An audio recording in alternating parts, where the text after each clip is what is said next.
Civil war on the rise? Shalom. First and foremost, giving all praises, honor, glory, respect, and blessings to Yahweh, Bahashem, Yahweh Shai, Bahashem Rachak Kodash.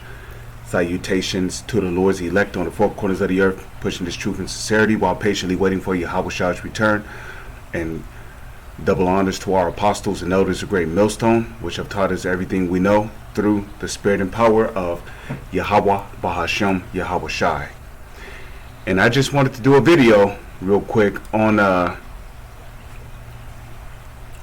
how possible civil war could be on the rise. And the reason why I say that is because according to the Posse Comitatus Act that was passed in the 18th century, no, I think it was passed in the mid 1900s. But according to the Posse Comitatus Act, it forbidded the U.S. government from using its own military against its own civilians. Therefore, the U.S. government has something called UN troops. And the UN troops is basically the New World Order troops.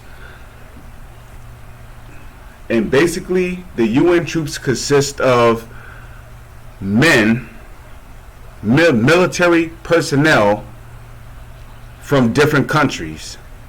So you have some Arabians that's a part of the UN army. You have some Africans that's a part of the UN army. You have some you have Russians and Europeans that are part of the UN army. You have East Indians that are a part of the UN army. You have Chinese and Japanese people and Hawaiians that are a part of the UN army. And basically,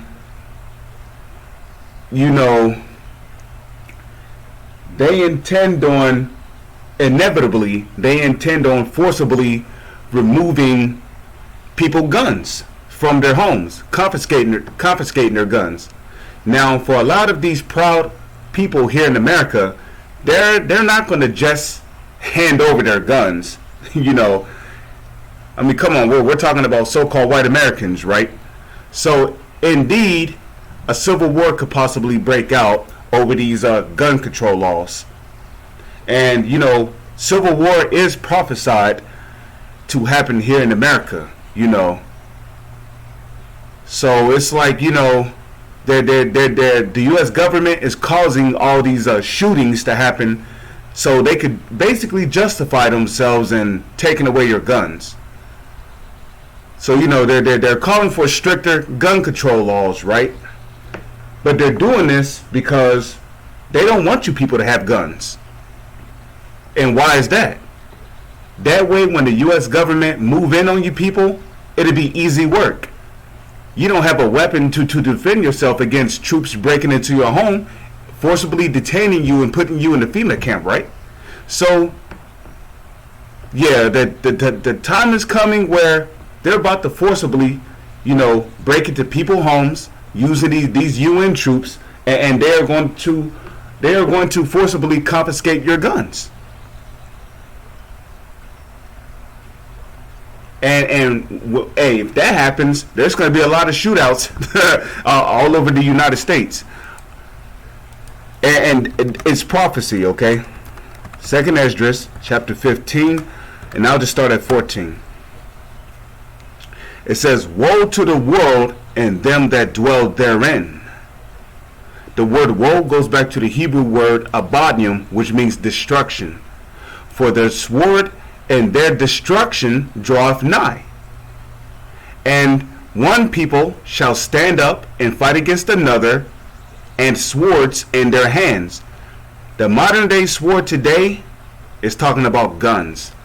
Guns are your modern day swords. What is a sword? A sword is an instrument used for killing. It can also be used for defense as well. It can also be used to protect people. But either way it goes, the modern day sword today is the gun.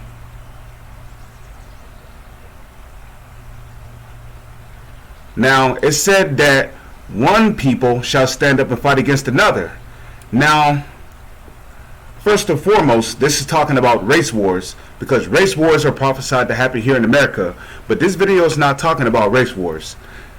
Okay, this video is about civil wars. So, first and foremost, this is talking about race wars, but on the other hand, this is also talking about civil war. Civil wars. It says the one people is talking about the citizens. It's talking about the citizens of a country shall stand up and fight against another. The another is talking about these troops, these martial law troops, which will consist of the UN troops in this situation, in this case.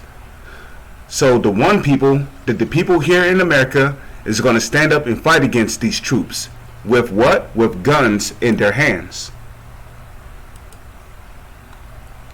For there shall be sedition. The word sedition means an uprise or a rebellion against the government. For there shall be sedition among men, and invading one another. Okay? So there's going to be an uprise, a rebellion against this government, and invading one another. They shall not regard their kings nor princes. Your kings today will be your presidents, your mayors, nor princes.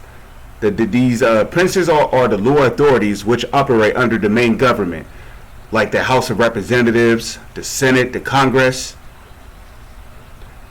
the judicial system, the police, and the course of their actions shall stand in their power. So with that, I'm going to say Shalom is on to the next one.